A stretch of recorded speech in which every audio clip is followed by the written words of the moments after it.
आराम से करो, सबको मिलेगा। आराम से करो ना, एक मिनट रुक जाना, एक बाइट। हाँ दादा, एक सेकंड, एक बाइट कर ले, एक बाइट थोड़ा क्या देखिए, मुझे लगता है कि मीडिया को थोड़ा पेशेंस रखना चाहिए और जो न्यूज़ दिखा रहे हैं वो सही न्यूज़ दिखानी चाहिए, क्योंकि आप लोगों ने ऑलरेडी चला दिया है कि सुसाइड केस है, जिसका अभी तक मुझे लगता है ये जल्दबाजी में आप लोग कह रहे हैं। अभी तक पंचनामा चल रहा है, पोस्टमार्टम रिपोर्ट नहीं आया, अभी हुआ ही नहीं है, तो आप लोग इसको सुसाइड कैसे कह सकते हैं?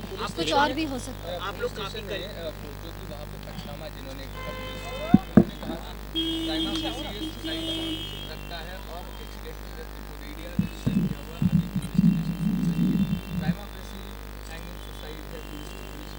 किसने हैंग होता हुआ किसने देखा है प्रत्युषा को?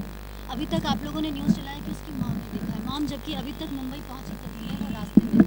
तो आप लोग न्यूज़ जो चला रहे हैं, आई डोंट नो किसके कहने पे आप लोग। नहीं, मेरा एक और सवाल है ये जो सवाल है, आखिर टाइम पे प्रत्युषा को हैंग होते हुए किसने देखा? उनके बॉयफ्रेंड का नाम राहुल है, अगर उन्होंने देखा है और वो लेकर यहाँ आए हैं तो वो कहाँ है? उनसे बात क्यों नहीं कर रही है मीडिया? उनको क्यों नहीं कोई खोज रहा है? क्योंकि हम लोग बात प्रत्युषा करने का की फोन कहाँ है? बहुत सारी स्टोरीज है, बहुत सारे क्वेश्चंस हैं, और मुझे लगता है ये जितने भी सवाल आप हम लोगों से पूछ रहे हैं, ऑफ कोर्स हम लोग फ्रेंड्स हैं उनके, हम थोड़ी बहुत बातें जानते हैं क्योंकि दोस्त हैं, लेकिन सबसे ज़्यादा अच्छे से अगर कोई जानते हैं तो वो है राहुल। तो राहुल कहाँ है? एक ही क्वेश्चन है कि राहुल कहाँ है और उनको क्यों नहीं आते? रतन, बिल्कुल आप जायज़ हैं, आप उनके करीबी रह चुके हैं, आप सभी दोस्त उनके काफी करीबी रह चुके हैं। डिप्रेशन के टाइम में कहीं कुछ उन्होंने शेयर किया है आप लोगों से? देखिए, डिप्रेशन में कौन है? सक्सेसफुल है ना? क्योंकि उनका लास्ट व्हाट्सएप स्टेटस ये था कि उनका फोन गायब है, आपको मालूम है? किसी और ने किया होगा अपलोड, आपको इसके बाद का ज्ञान है? 18 दिन से चाहे वो 18 दिन से स्टेटस हो, अगर किसी का दिल टूटता है या कुछ प्रॉब्लम होती है और तो अगर कुछ भी नहीं, करता है। मेरा ये भी डिप्रेशन कहना का है, मतलब, एक मिनट, डिप्रेशन का मतलब ये नहीं होता कि कोई जाके सुसाइड कर लेता है या चीजें कर लेता है।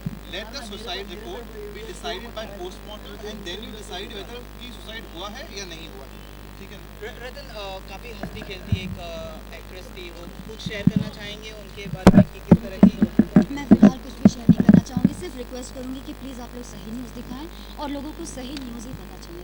पर रतन, जो आपने बिल्कुल कहा कि ये जो मम्मी आई हुई हैं, ये हमें मम्मी किसी नहीं आई हैं, मैं नहीं, तो वही किसी, कहना चाह रही किसी हूँ और कि आप ही के किसी एक्ट्रेस ने ही कहा है कि मतलब मम्मी आई इसलिए हम लोग चला रहे हैं, उनकी और बाकी हम जिन्होंने कोई भी चीज़ एक्ट्रेस ने कहा है, उनको शायद मालूम नहीं है। उनकी मॉम से आज सुबह मेरी सुबह बात हुई है, अभी शाम को हुई है। उनके टिकट्स कल के कराए गए, वो अभी तक अपने घर पे हैं, वो कैलकाटा भी नहीं पहुंची हैं। तो उनकी कैलकाटा से फ्लाइट होगी, वो कल यहाँ पहुंचेंगी। प्लीज़ ऐसी चीज़ें ना बोलिए जो कि उनकी माँ को, उनको कॉल्स आ रहे हैं। वो उनकी इकलौती बेटी थी, वो जिनको इतने टॉर्चर के साथ वो गुजर रहे हैं। हम दोनों हस्बैंड वाइफ इस समय जो यहाँ पहुँचेंगे कल, please have some decency, because whatever you are saying is affecting the family directly, and she was the only daughter. It's very important कि हम थोड़ा सा sensitive हों इस situation में. She was one of the biggest names of our country on television. She is no more. रतन क्या लगता है? रतन